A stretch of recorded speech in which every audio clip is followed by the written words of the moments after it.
मधुबन के बाबा मुरली वाले, आपका क्या कहना, आपका क्या कहना। ओम शांति। 20 जनवरी 2024 बाबा के महावाक्य। मीठे बच्चे, तुम कल्याणकारी बाप के बच्चों का कर्तव्य है सर्व का कल्याण करना, सबको बाप की याद दिलाना और ज्ञान दान देना। प्रश्न: बाबा महारथी किन बच्चों को कहते हैं, उनकी निशानी क्या होगी? उत्तर: जो अच्छी रीति पढ़ते और पढ़ाते हैं, जिन पर सदा बृहस्पति की दशा है, जो अपनी और सर्व की उन्नति का सदा ख्याल रखते हैं, जो यज्ञ सेवा में हड्डियां देते हैं, जो बाबा के कार्य में मददगार रहते हैं, वह है महारथी। ऐसे महारथी बच्चों को बाबा कहते, ये हैं मेरे सपूत बच्चे। ओम शांति। आजकल बच्चे शिव जयंती के लिए तैयारियां कर रहे हैं, कार्ड आदि भी छपाते हैं। बाप ने समझाया तो बहुत बारी है, सारी मुख्य बात गीता पर है। मनुष्यों की बनाई हुई गीता को पढ़ते पढ़ते आधा कल्प नीचे उतरते आए हैं। यह भी तुम बच्चे समझते हो, आधा कल्प है दिन, आधा कल्प है रात। अब बाबा टॉपिक देते हैं, उस पर मंथन करना पड़े। तुम लिख सकते हो, भाई और बहनों आकर समझो। एक गीता शास्त्र है ज्ञान का, बाकी सब शास्त्र हैं भक्ति के। ज्ञान का शास्त्र एक ही है, जो पुरुषोत्तम संगम युग पर बेहद का बाप परम पिता परमात्मा त्रिमूर्ति शिव सुनाते हैं, या तो लिखना है ब्रह्मा द्वारा सुना रही हैं, जिससे 21 जन्म सद्गति होगी। ज्ञान की गीता से 21 जन्म का वर्षा मिलता है, फिर 63 जन्म भक्ति की गीता चलती है, जो मनुष्यों की बनाई हुई है। बाप तो राजयोग सिखलाकर सद्गति कर देते हैं, फिर सुनने की दरकार नहीं रहती। इस ज्ञान की गीता से दिन हो जाता है।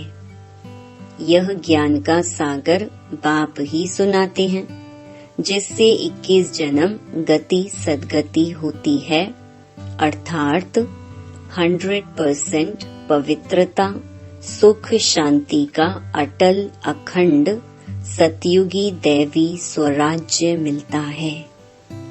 21 जन्मों के लिए चढ़ती कला होती है, मनुष्यों की बनाई हुई गीता से उतरती कला होती है। भक्ति की गीता और ज्ञान की गीता पर अच्छी तरह विचार सागर मंथन करना है। यह मूल बात है जो मनुष्य नहीं जानते। तुम लिखते हो, त्रिमूर्ति शिव जयंती सो श्रीमत भगवत गीता जयंती सो सर्व की सद्गति भवंती। यह भी सुना सकते हो कि शिव जयंती सो विश्व में शांति भवंती। मुख्य अक्षर बहुत जरूरी है, जिस पर ही सारा मदार है। तुम सबको बतला सकते हो कि मनुष्य की सद्गति कर नहीं सकते। भगवान सद्गति करने आते हैं पुरुषोत्तम संगम युग पर, जो अब हो रही है। यह 2-3 पॉइंट्स मुख्य हैं। शिव और कृष्ण की गीता का कॉन्ट्रास्ट तो है ही। त्रिमूर्ति शिव भगवान से संगम पर गीता सुनने से सद्गति होती है, ऐसी ऐसी पॉइंट्स पर जब कोई विचार सागर मंथन करे तब औरों पर भी असर पड़े। मनुष्य की सद्गति कभी कर नहीं सकते। सिर्फ एक ही त्रिमूर्ति परमपिता परमात्मा शिव, जो टीचर भी है, सतगुरु भी है, वह इस पुरुषोत्तम संगम युग पर सर्व की सद्गति कर रहे हैं। कार्ड में थोड़ी लिखत ही हो, ऊपर में लिख देना चाहिए, कलयुगी कौड़ी जैसे पतित मनुष्य से सतयुगी हीरे जैसा पावन देवी देवता बनने का ईश्वरीय निमंत्रण। ऐसे लिखने से मनुष्य खुशी से आएंगे समझने के लिए। सद्गति दाता बाप की ही शिव जयंती मनाई जाती है। एकदम क्लियर अक्षर हो। मनुष्य तो भक्ति मार्ग में कितने ढेर शास्त्र पढ़ते हैं, माथा मारते हैं। यहाँ 1 सेकंड में बेहद के बाप से मुक्ति, जीवन मुक्ति मिलती है। जब बाप का बनकर उनसे नॉलेज लेते हैं तो जीवन मुक्ति अवश्य ही मिलेगी। पहले मुक्ति में जाकर जैसा पुरुषार्थ किया होगा ऐसे जीवन मुक्ति में जरूर आएंगे। जीवन मुक्ति मिलती जरूर है, फिर शुरू में आए व पिछाड़ी में आए। पहले जीवन मुक्ति में आते, फिर जीवन बंध में। ऐसी ऐसी मुख्य पॉइंट्स अगर धारण करें तो भी बहुत सर्विस कर सकते हैं। अगर बाप को जानते हो तो दूसरों को भी परिचय दो।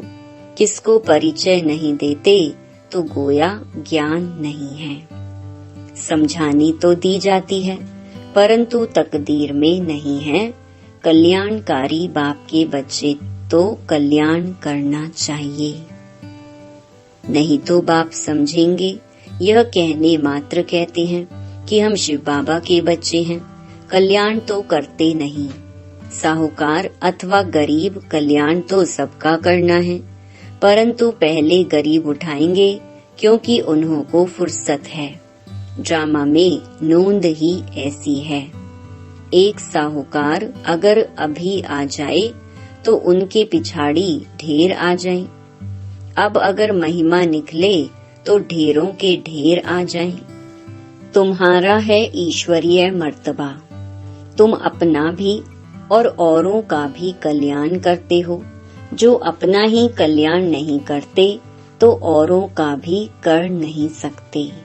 बाप तो है कल्याणकारी, सर्व का सद्गति दाता। तुम भी मददगार हो ना। तुम जानते हो वह है भक्ति मार्ग की दशा। सद्गति मार्ग की दशा एक ही है। जो अच्छी रीति पढ़ते और पढ़ाते हैं उन पर है बृहस्पति की दशा। उनको महारथी कहेंगे। अपनी दिल से पूछो, हम महारथी हैं। फलाने फलाने मिसल सर्विस करते हैं। प्यादे कभी किसको ज्ञान सुना न सके।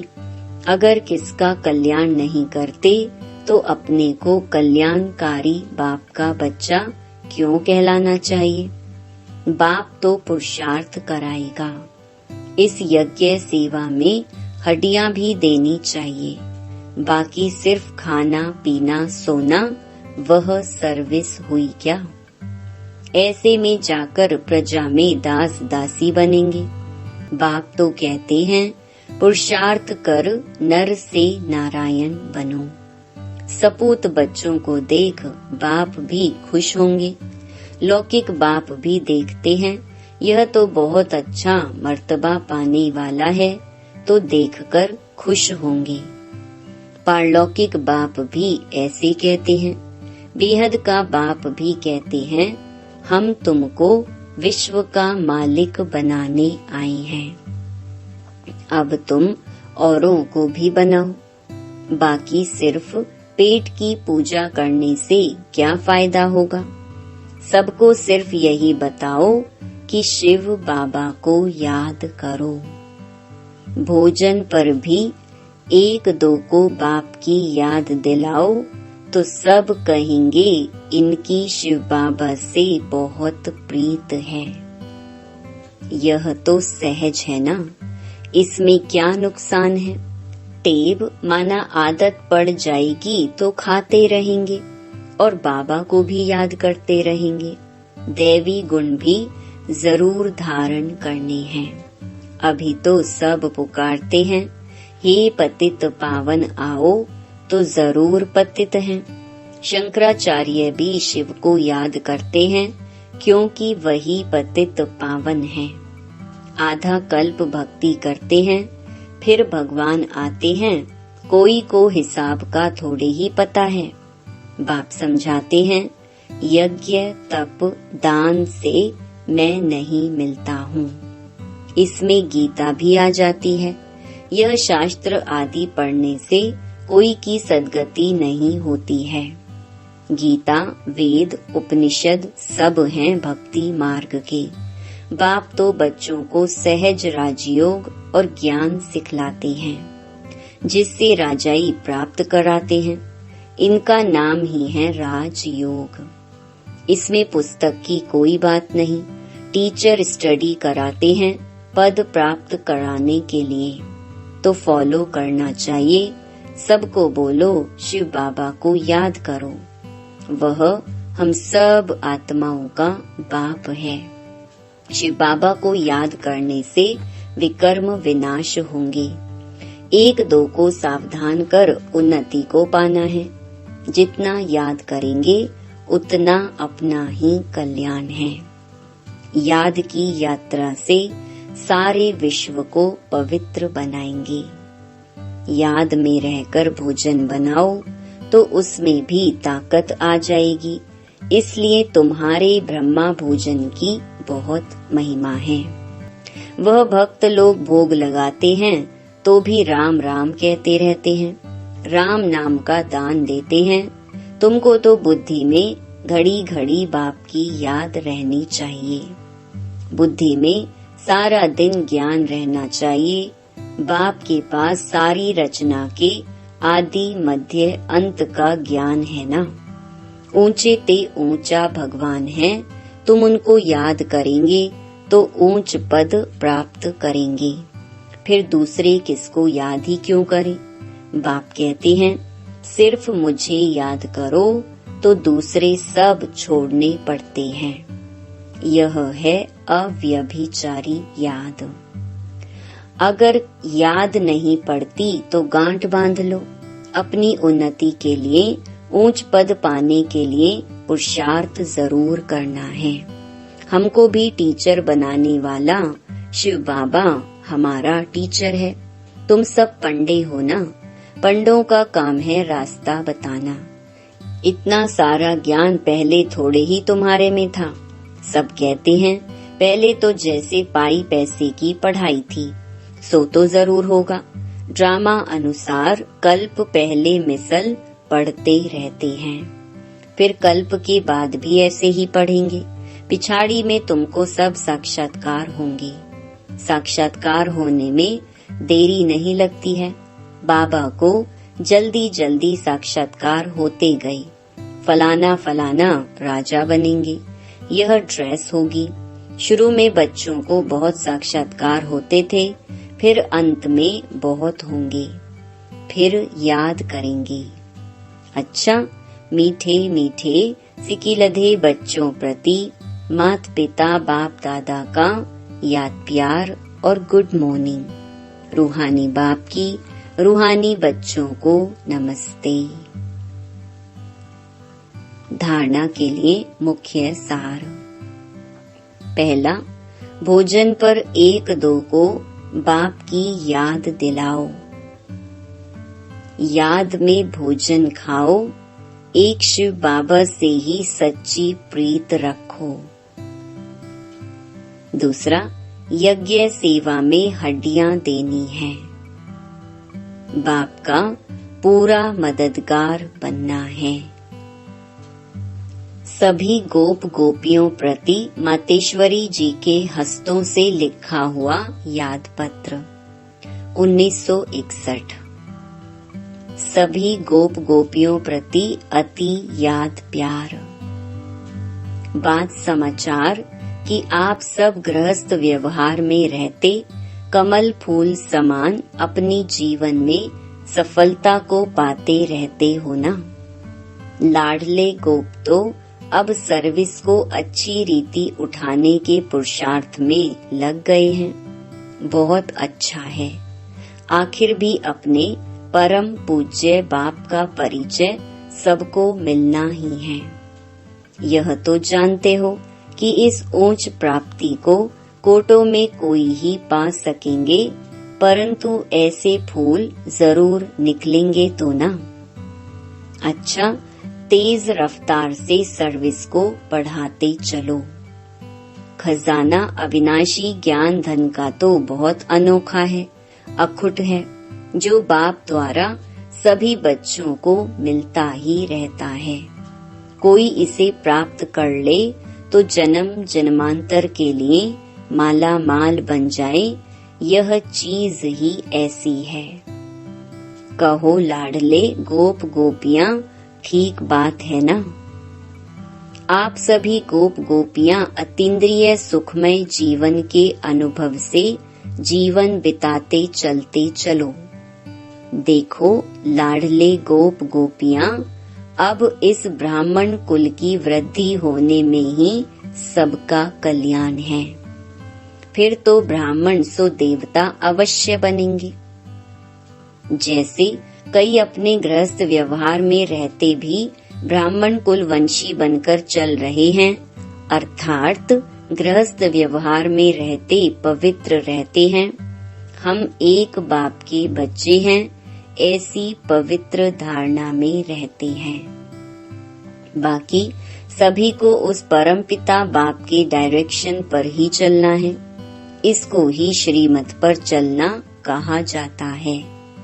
ऐसी धारणा में चलने वालों को ही ब्राह्मण कुलवंशी कहा जाता है, जबकि अब वही बाप टीचर सतगुरु बना है, धर्मराज भी है, तो क्यों ना उनकी गोद का बच्चा बन अपना पूर्ण पवित्रता का अधिकार ले लेना चाहिए, जिससे ही भविष्य में सुख शांति का पूरा अधिकार प्रारब्ध रूप में प्राप्त हो जाता है।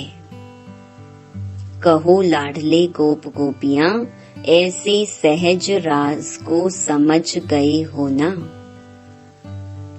जीते जी मरने अथवा मरजीवा बनने में डरते तो नहीं हो ना।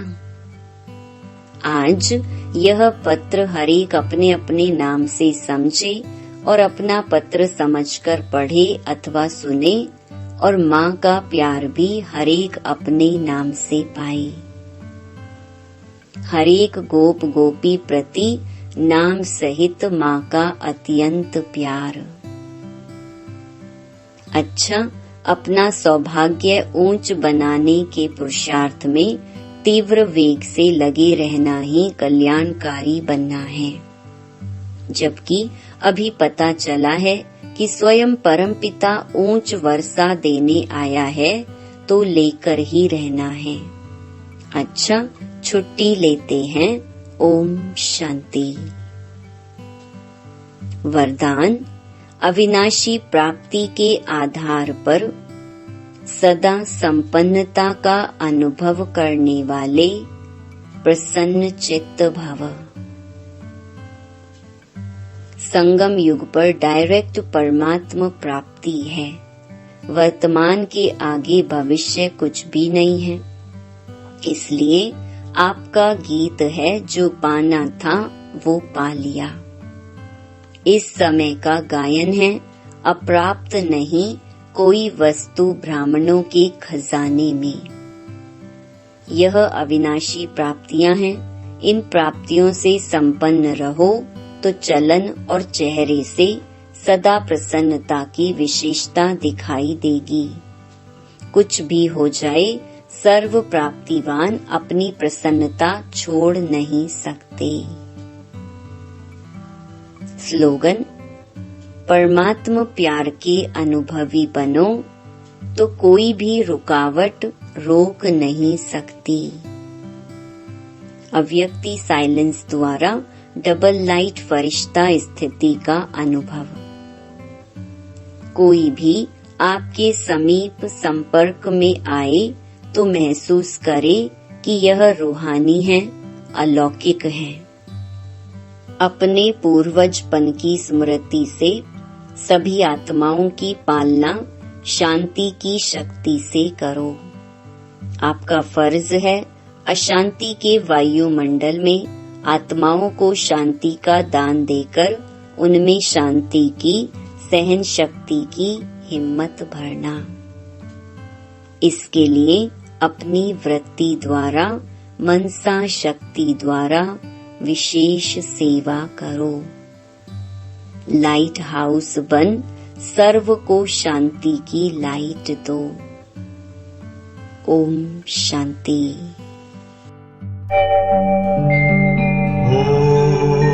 ओम शांति।